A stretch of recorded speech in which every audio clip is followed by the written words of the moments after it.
జై తెలంగాణ అన్నలందరికీ ఉద్యమాల వందనాలు। ఈరోజు తెలంగాణ ప్రభుత్వం పోలీసు ఇక్కడ చేస్తున్నటువంటి నిరసన దీక్షకు ఎంత ఇబ్బందులు కలిగిస్తున్నదో ప్రత్యక్షంగా చూసినాం। ఆనాడు ఇక్కడ తెలంగాణ ఉద్యమంలో ఇదే స్థలంలో వందల రోజులు కూడా టెంట్ వేసుకొని నిరసన దీక్షలు చేసినటువంటి సందర్భాలను చరిత్రలో ప్రజలందరూ కూడా చూసిండ్రు। ఈరోజు సింగరేణి కార్మికులకు నష్టం జరుగుతున్నది। లాభాల వాటాలలో 33% నికర లాభంలో ఇవ్వాలని డిమాండ్ చేస్తూ ఈరోజు బీఆర్ఎస్ పార్టీ కొప్పలీశ్వరన్న గారి ఆధ్వర్యంలో చేస్తా ఉంటే కనీసం ఇక్కడ టెంట్ను వేసుకోలేరు అంటే వీళ్ళెంత దౌర్జన్యం చేస్తున్నారో ఇవాళ ప్రజలు అర్థం చేసుకోవాలి।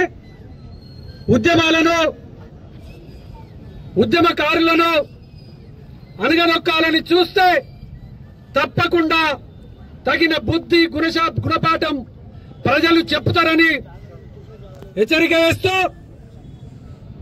మరి ఈ సందర్భాన్ని గౌరవనీయులు కొప్పలీశ్వరులు గారు ప్రజలకు వివరిస్తారు।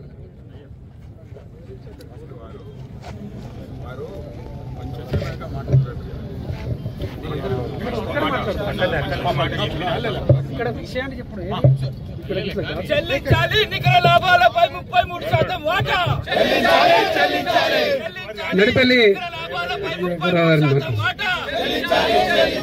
చెల్లించాలి నికర లాభాలపై 33% వాటా వెంటనే ఖబర్దార్ రేవంత్ రెడ్డి ఖబర్దార్ రేవంత్ రెడ్డి జై తెలంగాణ జై తెలంగాణ జై తెలంగాణ। అనేక సంవత్సరాలుగా ఏ ప్రభుత్వం ఉన్నా మరి ముఖ్యంగా కేసీఆర్ గారు వచ్చిన తర్వాత దాదాపు సంవత్సరాల పాటు ప్రతి సంవత్సరం 2% నుంచి 1% వరకు దాదాపు 32% వరకు వాటా ఇచ్చి కార్మికులకు రావాల్సినటువంటి ఆ డబ్బును చెల్లించడం జరిగింది. కానీ ఈసారి రేవంత్ రెడ్డి ప్రభుత్వం ముఖ్యమంత్రి కావచ్చు, సింగరేణి యాజమాన్యం కావచ్చు, అదేవిధంగా వాళ్ళను ఒత్తాసు పలుకుతున్నటువంటి నాయకులు కావచ్చు, సింగరేణి కార్మికులకు తీరని ద్రోహం చేసిండ్రు. అసలు వచ్చినటువంటి లాభాలు 4,701 కోటి రూపాయలు. మరి పంచినటువంటి లాభాలు ఏవైతే ఉన్నాయో 2,412 కోట్లు మాత్రమే పంచిండ్రు. మిగిలిన పక్కకు తీసిండ్రు. చెప్పిందంతా ముఖ్యమంత్రి గొప్పగా 33% అని చెప్పిండు. మరి 33% అంటే వీళ్ళు ఇచ్చినటువంటి 24,000 ఏవైతే 2,400 కోట్లు ఉన్నాయో ఇవి కేవలం 16% మాత్రమే అవుతాయి. అంటే ఎవరిని మోసం చేస్తారు, ఎవరిని దగా చేస్తారు? పోయినసారి 2,000 పైచిలకు లాభాలు వచ్చినాయి. పోయినసారి 1,00,000 పైచిలకు లాభాల వాటా కార్మిక సోదరులకు పంచిండ్రు. ఈసారి దానికి డబల్ రావాల్సి ఉంది.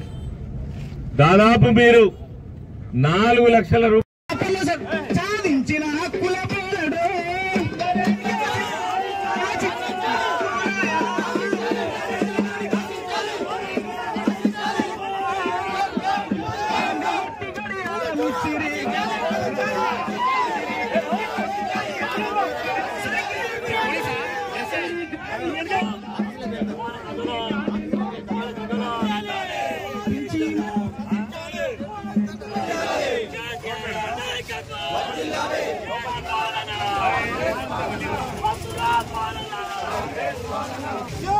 తెలంగాణ